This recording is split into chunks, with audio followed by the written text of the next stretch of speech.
నమస్తే, నేను మీ జర్నలిస్ట్ నవత. భవ్య రామ మందిరం జనవరి 22, 2024 చరిత్రలో సువర్ణాక్షరాలతో లిఖించబడే రోజు. అంగరంగ వైభవంగా రామ్లల్లా విగ్రహ ప్రతిష్ఠ కోసం యావత్ భారతే కాదు ప్రపంచం ఎదురు చూస్తున్న రోజు. అసలు అయోధ్యలో రామ జన్మస్థలంలో కొన్నేళ్ల పాటు గుడారంలో ఉన్న రాముల వారికి ప్రతి ఒక్కరూ సాయంతో ఈ రోజు ప్రపంచం మొత్తం చూసే విధంగా ఆలయాన్ని నిర్మించుకున్నామంటే దాని వెనక ఎంతో సంఘర్షణ ఉంది. ఈ సంఘర్షణ ముందు తరాల వారికి ఏం నేర్పించబోతోంది?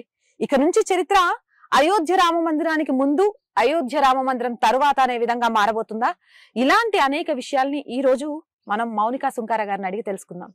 నమస్తే మౌనిక. నమస్తే. ఎట్లుంది అక్క? Good, thank you. ఎలా అనిపిస్తుంది అక్క?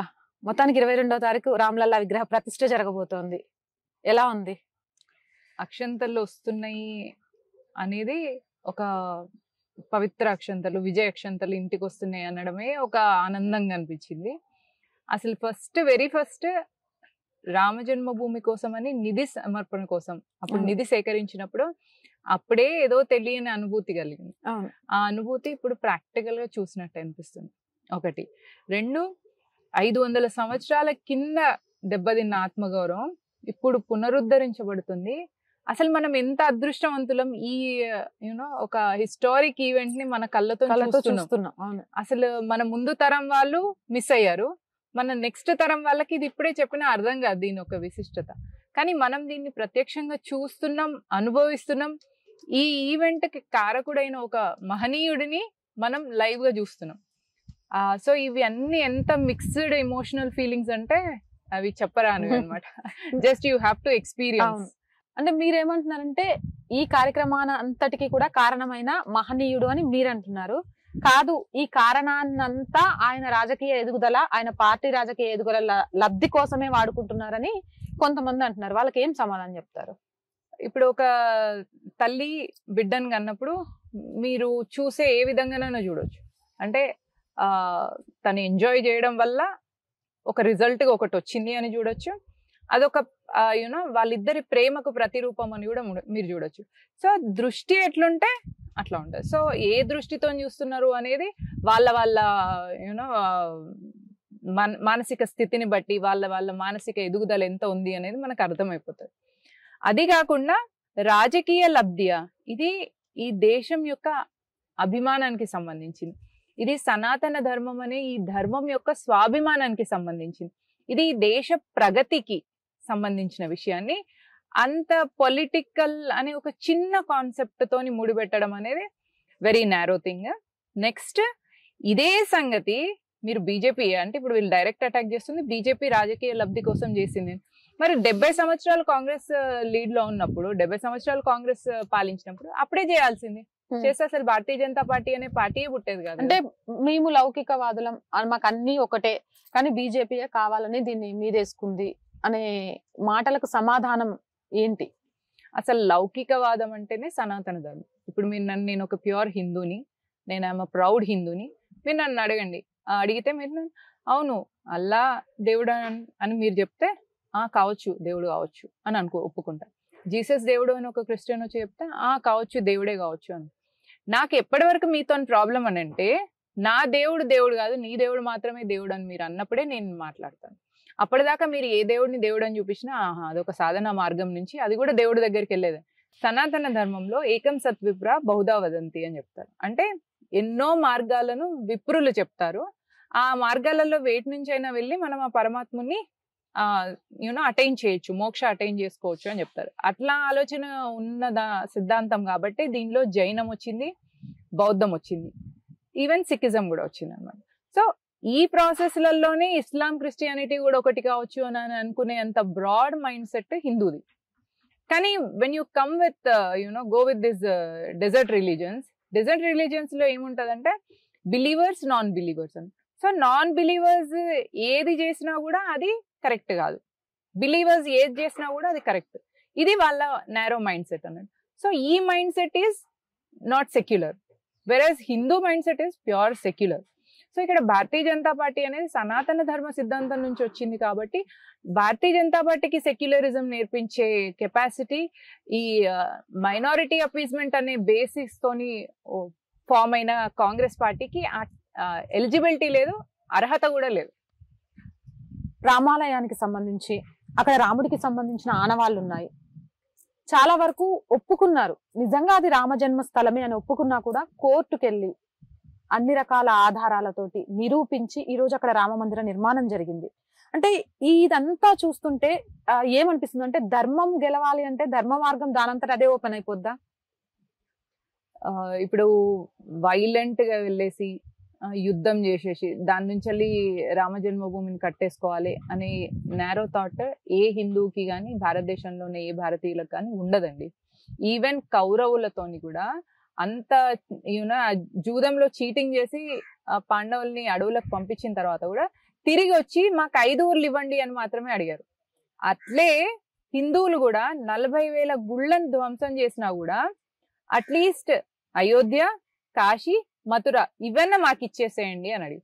సో ఇప్పుడు ఏంటిదంటే ప్రకృతి మనకు సహకరించింది కాబట్టి ఈ 3 గుళ్ళు మెల్లగా మన వైపుకి వస్తున్నాయి. లేకపోతే యుద్ధమే అని అనుకున్నప్పుడు మహాభారత యుద్ధం జరిగినట్టు ఇప్పుడు కూడా ఒక యుద్ధం జరిగేది. ఈ టైంలో అది త్రేతాయుగంలో యుద్ధం జరిగింది, ఈ టైంలో యుద్ధం అనేది ఇక్కడ జరుగుతుంది అనమాట. So it is all social media, it is all hitting your psychologically. So ఆ వేలో మన దగ్గర ఏం చేశారంటే హిందువుల కొలోనియల్ మైండ్ సెట్ ఏదైతుందో, అంటే 800 సంవత్సరాలుగా బానిసత్వంలో ఉండి తర్వాత 200 సంవత్సరాలు మళ్ళీ ఇంకొక దాడి వల్ల బానిసత్వంలో ఉండడం వల్ల సో మనకు కొంచెం టైం పట్టింది అనమాట మన స్వాభిమానాన్ని మనము వెలికి తీసుకోవడం కోసం. నేను ఒక ప్రౌడ్ హిందూను అనే కాన్సెప్ట్ వాళ్ళ లోపల వాళ్ళు గ్రో చేసుకోవడం కోసం. సో ఇలా గ్రో చేసుకునే ప్రాసెస్ లో ఏం జరిగింది అంటే ఒక మహనీయుడు వచ్చేసరికి ఫోకస్ అంతా వారి మీద వెళ్ళింది. బట్ దెన్ ఏంటంటే నేచర్ అంతా కూడా రామమయం అయిపోతున్న టైంలో అందరి లోపల ప్రౌడ్ హిందూ అనే కాన్సెప్ట్ రావడం వల్ల ఈ రోజు రామ జన్మభూమి సాకారం అవుతుంది. ఇంకొకటి రామ జన్మభూమి విషయంలో ఇంకో విధంగా చేసేది ఏంటంటే ఎందుకు అక్కడ మళ్ళీ రామాలయమే కట్టాలి, అక్కడ ఒక యూనివర్సిటీ కట్టొచ్చు కదా, అక్కడ ఒక హాస్పిటల్ కట్టొచ్చు కదా, ప్రజలకు అవసరమైంది కట్టొచ్చు కదా, ఎందుకు మతతత్వ పిచ్చితో అక్కడ గుడే కట్టాలి అని అంటున్నారనే వాదన ఉంది. అలాంటి వాళ్ళకు ఏం సమాధానం చెప్పొచ్చు? భారతీయ జనతా పార్టీ గవర్నమెంట్ లోకి వచ్చేసి ఇప్పటికి ఇప్పుడు next 3rd term Modiji next 3rd term prime minister కాబోతున్నారు. ఇప్పటి వరకు 300+ మెడికల్ కాలేజెస్ దేశంలో ఉన్నాయి, ప్లస్ 3000+ మెట్రో రైల్స్ వేశారు.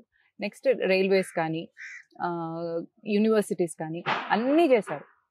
దేశం కాశ్మీర్ కూడా పాకిస్తాన్ ఫోకస్ చేస్తున్న కాశ్మీర్, పాకిస్తాన్ వాళ్ళు మాది కాశ్మీర్ అంటున్న కాశ్మీర్లో కూడా ఆర్టికల్ 370 తీసేసి దేశం విడిపోకుండా కాపాడుకున్నాం. ముస్లిం స్త్రీల కోసము ట్రిపుల్ తలాక్ చెప్పి వాళ్ళని రోడ్డు మీదకి పడేసేవాళ్ళు, అట్లాంటిది లేకుండా ట్రిపుల్ తలాక్ కూడా బ్యాన్ చేసి తీసుకొచ్చినాం. సో మరి ఇవేవి ఎందుకు కనిపించట్లేదు, ఓన్లీ రామ జన్మభూమి ఎందుకు కనిపిస్తుంది అంటే ఒక జాతికి స్వాభిమానంగా ఇది మా నిర్మాణాన్ని బయటవాడు వచ్చేసి దాన్ని కూల్చాడు కాబట్టి మేము దాన్ని పునరుద్ధరించుకుంటాం, దాన్ని మాది మేము తీసుకుంటాం అని అనే బేసిక్ రైట్ ని లేకుండా ప్రపంచ దేశాల్లో ఉన్న మన శత్రు దేశాలు కానీ బ్రేకింగ్ ఇండియా ఫోర్సెస్ కానీ ఎందుకు ఇట్లా అందరు మన జాతి మీద పడుతున్నారు? ఈ విషయాన్ని ప్రతి హిందూ కూడా గుర్తించాలి, గమనించాలి. అంటే ఈ జాతిని నాశనం చేద్దాము అని అనుకున్నారా? అంతే కదా. సో మీరు అలా నాశనం చేయడానికి ఇది ఒక మనిషి పెట్టిన సిద్ధాంతమో లేదా ఒక పైనుంచి ఒక వ్యక్తి వచ్చేసి ప్రవక్త లాగా వచ్చేసి సృష్టించిన సిద్ధాంతం కాదు.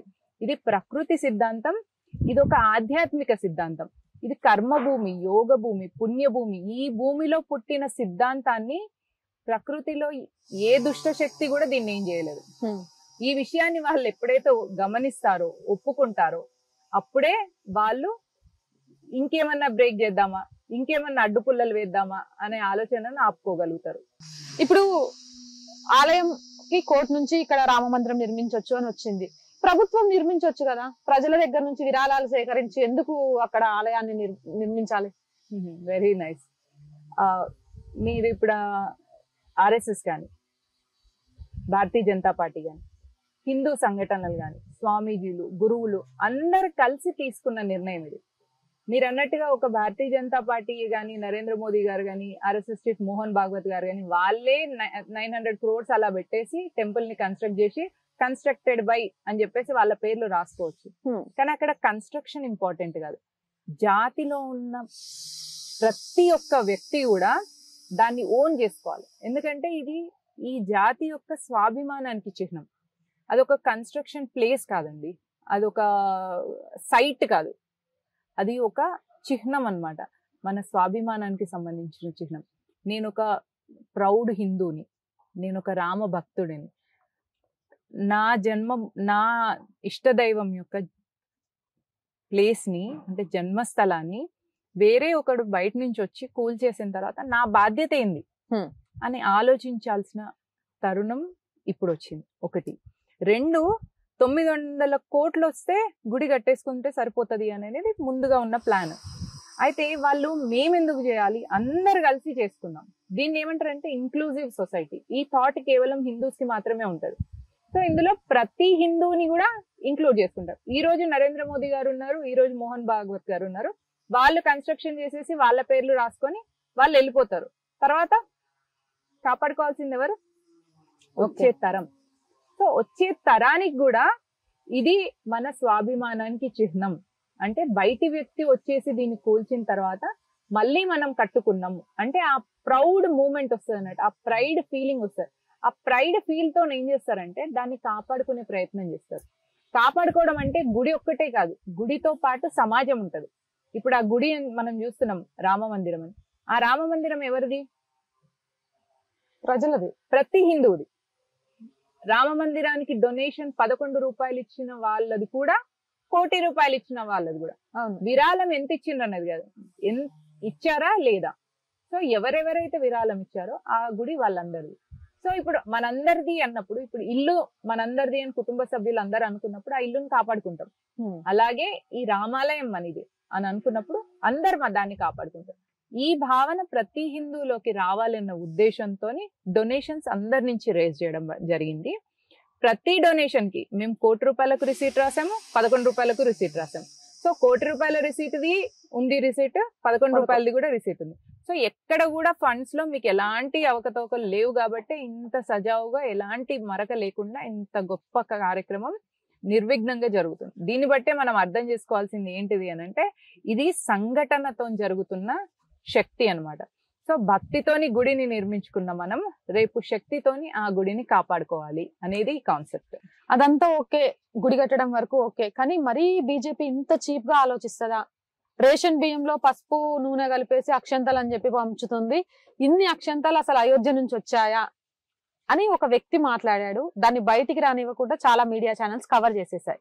చిన్నప్పుడు మనం పుట్టిన దగ్గర నుంచి చివరి నిమిషం దాకా ప్రతి సందర్భాల్లో బియ్యాన్ని వివిధ రూపాల్లో వాడతాం. అక్షంతల విలువ తెలుసు, తెలిసి కూడా అంత అవహేళనగా మాట్లాడారంటే అక్షంతల విలువ తెలియకపోవడమా, లేకపోతే నిజంగా బీజేపీ రాజకీయ లబ్ధి కోసమే అక్షంతల ప్రోగ్రాం పెట్టిందా? ఆ మాట అన్న వ్యక్తి బీజేపీ ద్వేషి ఒకటి అయి ఉంటారు. రెండు, ఆబ్వియస్లీ కాంగ్రెస్ అన్న బీఆర్ఎస్ నుంచి అన్న వస్తుంది ఇట్లాంటి చీప్ టాక్స్.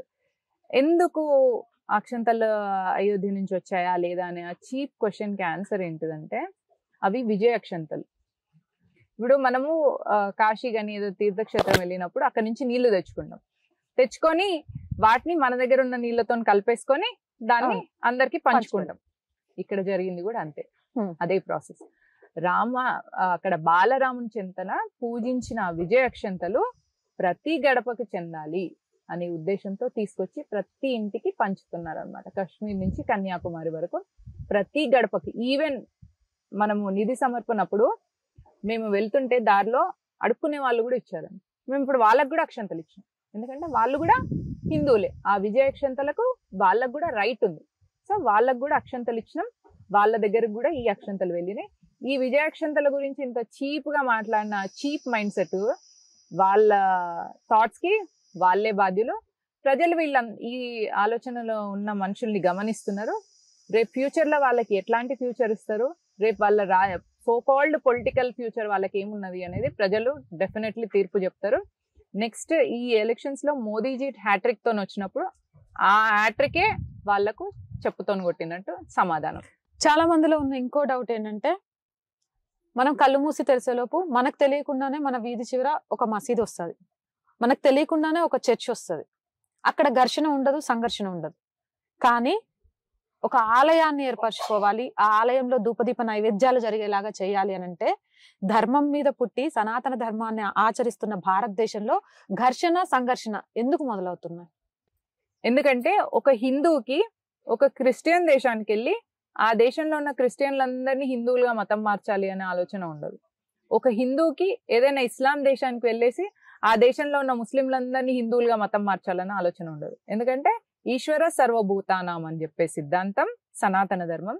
ఇందాకనే మనం చెప్పుకున్నట్టుగా ఏ మార్గంలో ఎంత విప్రులు ఏవో మార్గాలు చెప్పుంటారు, ఆ మార్గం ఏ మార్గం నుంచి వెళ్ళినా కూడా ఆ దేవుణ్ణి, ఆ పరమాత్మని మనం చేరుకోవచ్చు అనే సిద్ధాంతాన్ని నమ్మే వాళ్ళు హిందువులు. సో మీరు అక్కడ ఒక మసీద్ కార్నర్ లో మీరు అన్నట్టు కట్టారనుకోండి, అచ్చా అల్లా దేవుడు కదా, ఒక దేవుడు కట్టుకుంటున్నారు అనుకుంటాం. అదే మీరు ఒకటి జీసస్ తోనే ఒక చర్చ్ కన్స్ట్రక్ట్ చేసిన, అచ్చా చర్చ్ జీసస్ ఆయన కూడా ఒక మార్గం చూపించారు, ఆయన ఒక దేవుడు అంట, వేరే ఏదో దేశంలో ఎడారి దేశాలలో నుంచి వచ్చింది దేవుళ్ళు అని అనుకుంటాం.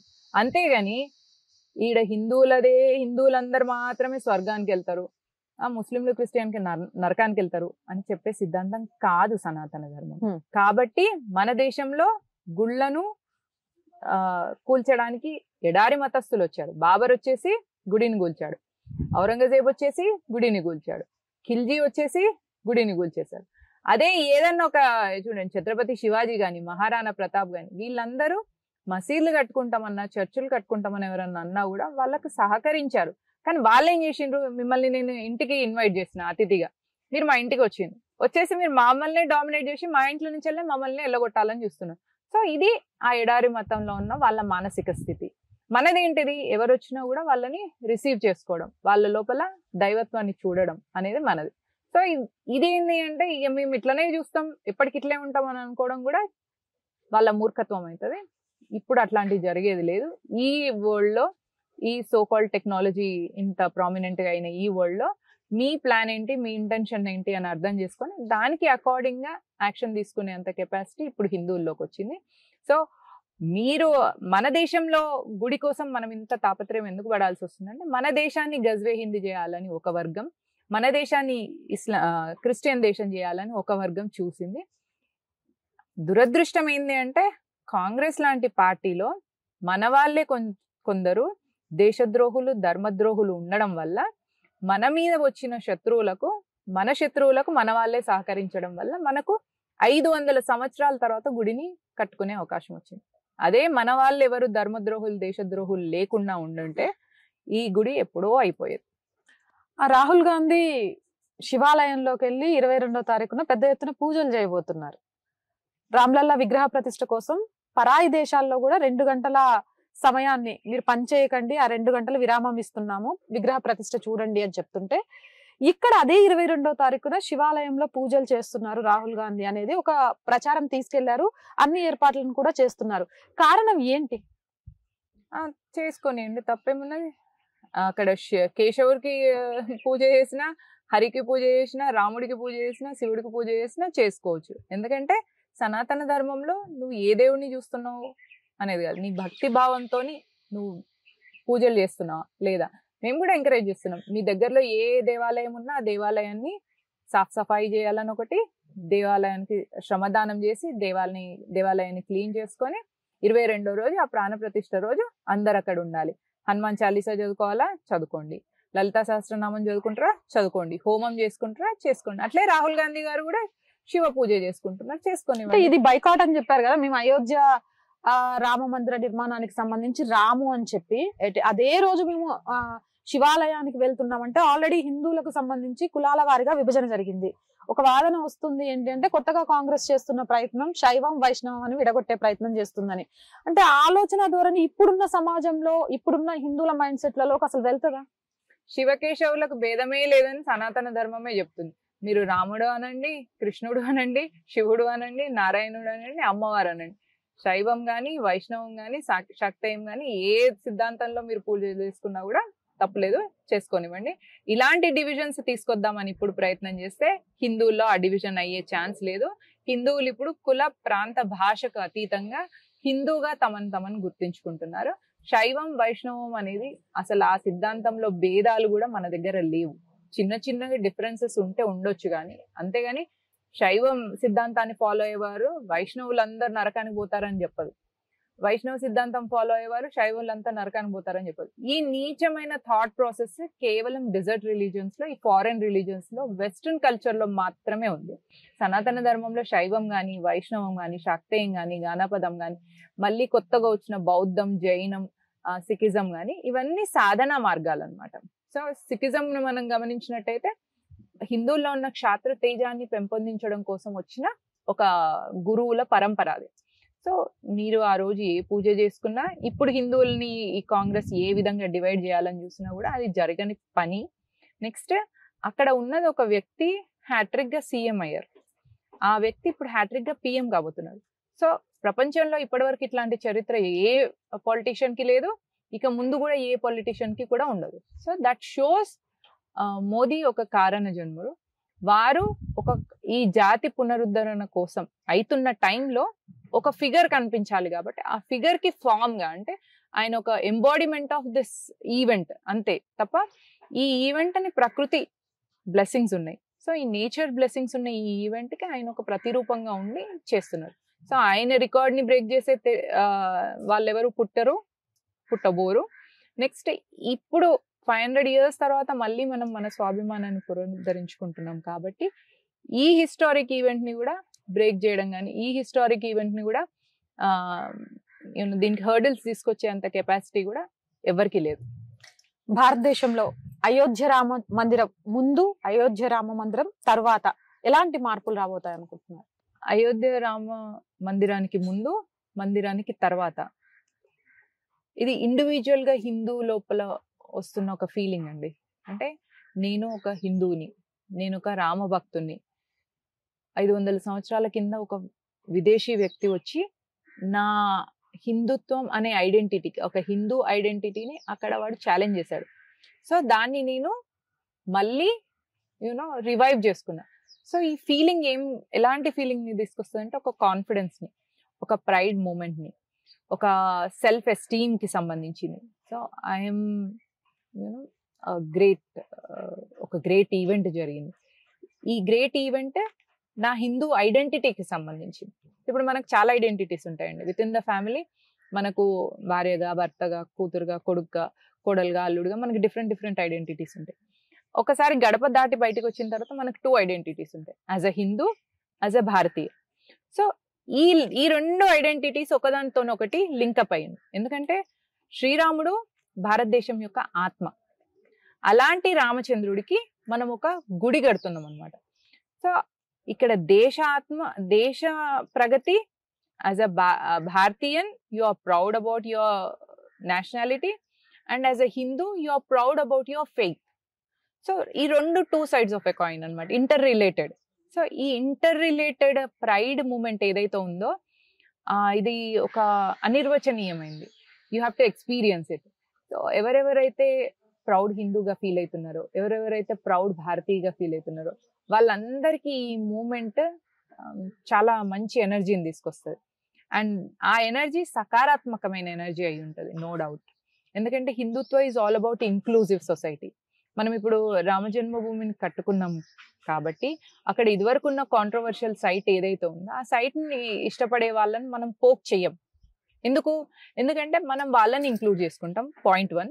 పాయింట్ 2 ఏంటంటే వాళ్ళు ఒకప్పుడు బాబర్ ఎప్పుడైతే రామ జన్మభూమిలో ఆలయంని కూల్చడానికి వచ్చినప్పుడు 190,000 మందిని చంపేశాడు. ఎవరెవరైతే యుద్ధం చేయడానికి వచ్చారో, అతన్ని అడ్డుకోవడానికి వచ్చారో, గుడి దగ్గర రానియకుండా చూసారో వాళ్ళను 70,000 మందిని బలవంతంగా మతం మార్చాడు. 2 నెలల టైం పట్టింది అతనికి వెళ్ళి గుడిని కూల్చడానికి. సో ఈ 2 months లో ఇంతమంది త్యాగాలు చేశారు, ఇంతమంది బలవంతంగా మతం మార్చబడ్డారు. ఆ ఈవెంట్ అయిపోయిన తర్వాత కూడా ఎన్నో సార్లు ఉద్యమాలు వచ్చినాయి, లక్షల మంది వాళ్ళ ప్రాణత్యాగాలు చేశారు. తర్వాత ఇప్పుడు గుడి వచ్చింది.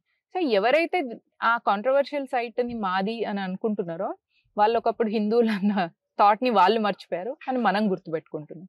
సో ఏంటిదంటే వాళ్ళకు తెలియజేయాలి, మీరు దారి తప్పిండ్రు, సో మీరు మళ్ళీ దారిలోకి రండి అని తెలియజేయడం తప్ప ఇంకేం చేయలేం మనం. అయోధ్య భవ్య మందిర నిర్మాణం తర్వాత ఒక చైతన్యం రావడం అనేది ఎంత చెప్పుకోదగ్గ విషయమో అంతే ఇప్పుడు జ్ఞానవాపిని గాని లేదా శ్రీకృష్ణ జన్మస్థలానికి సంబంధించి గాని అంతే తొందరగా పూర్వ వైభవంతో అక్కడ పూజలు జరగాలి అని కోరుకుంటున్నారు. రామ మందిరానికి పట్టినంత సమయం ఇప్పుడు వీటి నిరూపణలో పడుతుందంటారా, లేకపోతే ఇప్పుడు ఉన్న వేగానికి కానీ ఇప్పుడు వచ్చిన చైతన్యానికి కానీ అతి త్వరలోనే వాటిని కూడా మనం అంగరంగ వైభవంగా మళ్ళీ పూర్వ వైభవంలో పూజా కార్యక్రమాలు చేసుకోవడానికి దగ్గరలోనే టైం ఉంది అనుకుంటున్నారా? ఈ 3 సైట్స్ లోకి మనం ఒకటి గమనించాలి, ఏంటిదంటే జ్ఞానవపి లో మీరు చూసిన విదేశీ కట్టడం ఏదైతే ఉందో ఆ కట్టడంకి ఒక సైడ్ గా మీరు వెళ్తే అక్కడ నాట్యం చేస్తున్న అమ్మాయిలు, కమలం పువ్వులు, మళ్ళీ వచ్చేసి ఏనుగులు, ఇవన్నీ ఉన్నాయి. ఇవన్నీ అయితే ఏ ఇస్లామిక్ ట్రెడిషన్ కాదు కదా. ఇన్ ద సేమ్ వే మధురాకి మనం చూస్తే అక్కడ కూడా మధురాలో కృష్ణ జన్మస్థానానికి అనుకొని ఉన్న ఈద్గా మసీద్ ఏదైతే ఉందో దానికి కూడా అన్ని అలాగే ఉన్నాయి అన్నమాట. మళ్ళీ అగైన్ అక్కడ గోపురాలు లేదా కలశము, మళ్ళీ తర్వాత కమలం పువ్వులు, ఏనుగులు, ఇవన్నీ ఏంటి సనాతన ధర్మ చిహ్నాలు. ఇక్కడ మథురాలో గాని కాశీలో గాని మనకు క్లియర్ గా కనిపిస్తున్నాయి. సైట్ ఏం చేసిందంటే జస్ట్ గోపురం తీసేసి దాని మీద ఒక గుమ్మటం పెట్టేసిందని కనిపిస్తుంది. అయోధ్య రామ జన్మభూమి ఏంటంటే అదొక హిస్టారిక్ థింగ్ అన్నమాట. అక్కడ ఎక్కడ కూడా మన ఆనవాళ్ళని మొత్తం ధ్వంసం చేసేసింది. తవ్వితే గానీ దొరకలేదన్నమాట. తవ్వినప్పుడు మీకు అందులో కింద అవశేషాలు దొరికినాయి కదా, అందులో చూస్తే అప్పుడు ఇది రామ జన్మభూమి అని తెలుస్తుంది. దీనికి ఏంటిదంటే అక్కడ ఉన్న వాళ్ళందరి మనోభావాలకు సంబంధించింది. ఎప్పుడైతే బాబర్ కూల్చడానికి వచ్చాడో అతను వచ్చినప్పుడు ఆ చుట్టుపక్కన ఉన్న 100 గ్రామాల్లో ఉన్న ప్రజలందరూ వెళ్ళి అతనికి అడ్డుగా, అంటే ఆ గుడిని కూల్చనీయకుండా ఆపినప్పుడు ఆ ఏరియాలో ఉన్న వాళ్ళ రామ వంశస్థులు ఎవరైతే ఉన్నారో వాళ్ళందరూ మేము గుడిని కూల్చడానికి ఇతను వచ్చినప్పుడు కాపాడుకోలేకపోయినాం కాబట్టి అప్పటి నుంచి వాళ్ళు తల మీద నుంచి పగిడీలు పెట్టుకోకుండా ఉన్నారంట. ఆ 100 ఊర్లో ఉన్న కులస్తులు ఇప్పుడు 22వ తారీఖు ప్రాణ ప్రతిష్ఠ అయిన తర్వాత అప్పుడు తలకు పగిడీలు పెట్టుకొని కాళ్ళకు చెప్పులు వేసుకున్నారు. అంటే ఒక 5-6 తరాల నుంచి వాళ్ళు కాళ్ళకు చెప్పులు లేకుండా తల మీద తలకు పగిడీ లేకుండా తిరుగుతున్నారు. అది వాళ్ళ కుల ఆచారం అయినా కూడా వాళ్ళు దాన్ని వదిలేసుకొని ఇన్ని సంవత్సరాల నుంచి ఇట్లా ఉంటున్నారు. ఇప్పుడు ప్రాణ ప్రతిష్ఠ అయిన తెల్లారి నుంచి వాళ్ళు ఆ తలకు పగిడీ గాని కాళ్ళకు చెప్పులు గాని వేసుకొని తిరుగుతామని. సో ఇదేంటిదంటే ఒక తరం నుంచి ఇంకో తరంకి ఆ మనోభావం క్యారీ అయిందనమాట, ఆ ఫీలింగ్ క్యారీ అయింది, ఆ ఇమోషన్ క్యారీ అయింది. సో ఆ ఇమోషన్ క్యారీ అయినందుకు దానికి అంత విశిష్టత ఉంది. ఇక్కడ ఏమైపోయిందంటే ఆ ఇమోషన్ ని క్యారీ చేయక్కర్లే, అక్కడ క్లియర్ గా కనిపిస్తుంది. అక్కడ మీరు ఏం చేసిందంటే కలశం తీసేసి దాని మీద గుమ్మటం పెట్టేస్తే అది మసీద్ అనేది అనేస్తున్నారు. ఇక్కడ కూడా అంతే, మధురలో కూడా కలశం తీసేసి మీద గుమ్మటం పెట్టేసి చుట్టూరుగా చూస్తే ఎవరికైనా తెలిసిపోతుంది, చిన్నపిల్లాడికి కూడా తెలిసిపోతుంది. అందుకని దానికి ఎక్కువ విశిష్టత ఉంది. దానికోసం ఎందుకు ఇంత తాపత్రయపడాల్సి వచ్చింది అంటే మనం ముందే అనుకున్నాం అయోధ్య, కాశీ, మథుర ఈ 3టిని మనము తీసుకోవాలి అని. అది హిందువుల సహజంగా సాఫ్ట్ కాకుండా అట్లీస్ట్ 3 అన్నా తెచ్చుకుందాం అనేది ఉంది. ఈ 3టికి కూడా మేము రెడీ కాదు, మేము ఇయ్యము అని మాట్లాడడానికి వీళ్ళు రియల్ ముస్లిమ్స్ కాదు, వీళ్ళు converted Hindus who converted into Islam. So వీళ్ళు మాట్లాడిండ్రు అంటే అది వాళ్ళ మాటకు వెయిట్ లేదు కాబట్టి ఇక్కడ ఇట్లా అవుతుంది. ఈ 3 రాదు అని అన్నప్పుడు అప్పుడు యుద్ధం చేసేవాళ్ళం. చట్టపరంగా వాళ్ళకి బలం కూడా లేదు కదా. లేదు, ఆబ్వియస్లీ ఉండదు. ఎందుకంటే మీ యాన్సిస్టర్సే Hindus, your ancestors were Hindus, you are not a Muslim, you are forcefully converted, you converted out of helpless situation. So ఈ సిచ్యువేషన్ లో కన్వర్ట్ అయిన వాళ్ళకి వెయిట్ ఉండదు సహజంగా, అందుకనే వీళ్ళకి వెయిట్ లేదు, నేచర్ కూడా వీళ్ళకి సపోర్ట్ చేయలేదు. అఫ్ కోర్స్ మీరు అనొచ్చు మరి ఇంత టైం ఎందుకు పట్టింది అంటే Hindu is never in to violent mode. ఎప్పుడైనా కూడా యుద్ధం చేయాలని లేకపోతే మనం గమనిస్తే మిమ్మల్ని నేను నాశనం చేయాలని కోరుకున్నప్పుడు మీలో ఉన్న పరమాత్మన అంశ నాలో ఉన్న పరమాత్మన అంశ ఒకటే అయినప్పుడు నేను మిమ్మల్ని మీకు చెడు కోరుకున్నప్పుడు ఆ చెడు నాకు వస్తుంది అని నమ్మే సిద్ధాంతం ఉన్నది కాబట్టి సనాతన ధర్మం. కాబట్టి హిందూ ఎప్పుడు అట్లాంటి వైలెంట్ డిసిషన్స్ తీసుకోడు, అది ముస్లిం పట్ల అయినా క్రిస్టియన్స్ పట్ల అయినా. But where it comes to ఈ డెజర్ట్ రిలీజియన్ సిద్ధాంతాలు ఎట్లుంటాయంటే వాళ్ళకి ఆ సిద్ధాంతం ఉండదు. సో వాళ్ళకి ఆ స్పిరిచువల్ కాన్షియస్నెస్ ఉండదు, వాళ్ళకి ఆధ్యాత్మికత ఉండదు, ఆ పాప భీతి ఉండదు. ఏ పాప భీతి లేని ఏ సిద్ధాంతమైనా కూడా it is against humanity. So ఆ పాపభీతి అనేది మనకు ఉండడం వల్ల మనం ఎవరిని కూడా హర్ట్ చేయొద్దు అనే సిద్ధాంతంలో ఉంటాం. కాబట్టి మనం మన గుడిని కూల్చినా మనం టైం తీసుకొని మళ్ళీ నాన్ వైలెంట్ మోడ్ లో తెచ్చుకుంటాం. చర్చిలను మసీదులను కూలగొట్టడాలి అనే ఆలోచన కూడా మనకు రాదు. ధర్మ మార్గంలోనే ఉంటాం. వాళ్ళని అసలు వాళ్ళు దేవుడు అని చెప్తే అసలు దేవుడు కావచ్చు అనుకుంటాం కానీ కాదు మా దేవుడు మాత్రమే దేవుడు, మీ దేవుళ్ళు దేవుడు కాదని మనం అనము. That is the greatness of a Hindu. So ఇప్పుడు ఈ జనరేషన్ పిల్లలందరూ ఏం తెలుసుకోవాలి అంటే స్పిరిచువల్ ఇంక్లినేషన్ తెలుసుకోవాలి. ఒకటి రెనౌన్సియేషన్ తెలుసుకోవాలి. నెక్స్ట్ వైరాగ్య తత్వం అనేది ఏంటిదని తెలుసుకోవాలి. సో వైరాగ్యం నుంచి వెళ్ళి శాస్త్రతత్వాన్ని నేర్చుకోవాలి. ఏంటిది అంటే అల్టిమేట్లీ మనము మన రూట్స్ లోకి వెళ్ళిపోవాలి. మన గురుకులాలలో మనకి ఏం నేర్పించారు వాటిని మనం తెలుసుకున్నప్పుడు మనకి ఈ ఈవెంట్ అంతా ఏంటి అనేది అర్థమవుతుంది. ఈ ఈవెంట్ కి మనం ఇంత టైం ఎందుకు తీసుకున్నాము అని అర్థమవుతుంది. ఈ ఈవెంట్ కి ఇంత ప్రాముఖ్యత ఎందుకు ఉంది అని అర్థమవుతుంది. దీన్ని ఎందుకు కాపాడుకోవాలి అనేది అర్థమవుతుంది. దాన్ని బట్టి ఏమైపోతుంది అంటే ఈ వచ్చే నెక్స్ట్ ఫ్యూచర్ జనరేషన్ ఏదైతే ఉందో అది శక్తివంతంగా తయారవుతుంది. ఒకసారి ఒక జాతి శక్తివంతంగా అయిందంటే వేరే ఏ బ్రేకింగ్ ఫోర్సెస్ కూడా ఆ జాతిని ఏం చేయలేవు. So in the same way ఇప్పుడు బ్రేకింగ్ ఇండియా ఫోర్సెస్ ఏవైతే ఉన్నాయో మనం అనుకున్నట్టు ముల్లా, మిషనరీ, మార్క్సిస్ట్ ఇవేవి కూడా ఇప్పుడు హిందూస్ ని ఏం చేయలేవు. ఎందుకంటే ఈ 3 M's కి అడ్డుగా అక్కడ ఇంకొక ఎం ఉంది and that M is Modi. Final గా మా ఛానల్ చూస్తున్న ప్రేక్షకులకి ఏం చెప్తారు? అందరూ అయోధ్య రామ జన్మభూమి ప్రాణ ప్రతిష్ఠ 22వ తారీఖు జరుగుతుంది. నరేంద్ర మోదీ గారు 11 రోజులు దీక్ష తీసుకున్నారు, అనుష్ఠానం చేస్తున్నారు. ఆయన అనుష్ఠానం 11 రోజులు అయితే మనం 5 రోజులు కానీ 3 రోజులు కానీ అనుష్ఠానం తీసుకోవచ్చు, దీక్ష తీసుకోవచ్చు. నేను 18 నుంచి 22 వరకు దీక్ష తీసుకున్నాను. మీరు కూడా కావాలంటే 5 రోజులు లేదా 3 రోజులు, అది 20, 21, 22 ఈ 3 రోజులు దీక్ష తీసుకొని ఆ దీక్షా సమయంలో శ్రీరామ జయ రామ జయ జయ రామ అనే తారక మంత్రాన్ని 108 సార్లు జపం చేసుకొని 3 రోజులు ఈ జపమాల ఒకసారి తిప్పి 22వ తారీఖు ప్రాణప్రతిష్ఠ అయిపోయిన తర్వాత దీక్ష విరమణ చేసుకోవచ్చు. ప్రతిసారి ఏ దీక్ష తీసుకున్నా కూడా ఎవరిదైనా దీక్షకు సంకల్పం వ్యక్తిగతంగా ఉంటది. నాకు మోక్షం కావాలనో, పిల్లలకి ఇది కావాలనో, ఇంట్లో అందరు బాగుండాలనో, ఇట్లా వ్యక్తిగతంగా ఉంటది. ఈ 3 రోజులు అంటే 20 జనవరి, 21 జనవరి, 22 జనవరి ఈ 3 రోజులు దీక్ష తీసుకొని ఆ దీక్షలో నా దేశం బాగుండాలి, నా ధర్మం బాగుండాలి, నా దైవం కోసం నేను నిర్మించుకున్న ఈ దేవాలయం సురక్షితంగా ఉండాలి, దానికి రక్షణ చేసుకునే అవసరం ఈ జాతికి ఎప్పుడూ రావద్దు, అది సురక్షితంగా ఉండాలి అంటే అందరం సంఘటితంగా ఉండాలి.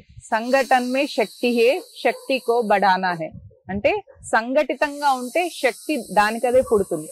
ఆ శక్తిని పెంపొందించుకునే ప్రయత్నం ప్రతి హిందూ చేయాలి. అలా చేసినప్పుడు ఈ జాతి బాగుంటుంది, ఈ దేశం బాగుంటుంది, మన ధర్మం బాగుంటుంది, మన దైవం, మన దేవాలయాలు అన్నీ బాగుంటాయి.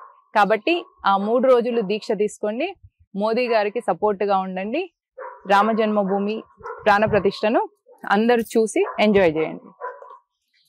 థ్యాంక్ యూ సో మచ్ అక్క. అడగగానే టైం ఇచ్చి చాలా విషయాలు తెలియజేశారు. ఏదేమైనా కానీ ఆలయాలను నిర్మించడంతోనే పని అయిపోదు, ఆలయాలను కాపాడుకోవడం ప్రతి ఒక్కరి బాధ్యత. అయోధ్యలో రామ మందిర నిర్మాణం జరిగింది అని ఈరోజు 22 జనవరిన ఎంత పెద్ద పండుగ చేసుకుంటున్నామో మన ముందు ముందు ముందు ముందు ముందు ముందు తరాలకు కూడా అంతే అందంగా ఆలయాన్ని, మన ధర్మాన్ని అప్పచెప్పడంలో మనందరం కూడా రాముల వారికి ఉడతలుగా సహాయపడుతూనే ఉండాలి. అది ఆయన కోసం కాదు, మన ముందు తరాల మన పిల్లల భవిష్యత్తు కోసం. ఆ విషయాన్ని అందరూ గుర్తుపెట్టుకోండి. 22వ తారీఖున ఖచ్చితంగా 5 దీపాలను వెలిగించి ఆ వెలుగుతో ధర్మాన్ని వినాశనం చేయాలి అనుకున్న ఆ చీకట్లను ఈ వెలుగుల ద్వారా మేమే కనబడనీయకుండా చేస్తాము అనే విషయాన్ని ప్రపంచంలో ధర్మం మీద దాడి చేయడానికి ఆలోచిస్తున్న వారి ఆలోచనలో కూడా ధర్మం వెలుగును నింపే విధంగా అడుగులు వేయాలని మనస్ఫూర్తిగా కోరుకుంటున్నాను. మరో మంచి ఇంటర్వ్యూతో మీ ముందుంటానని మాటిస్తున్నాను. నమస్తే.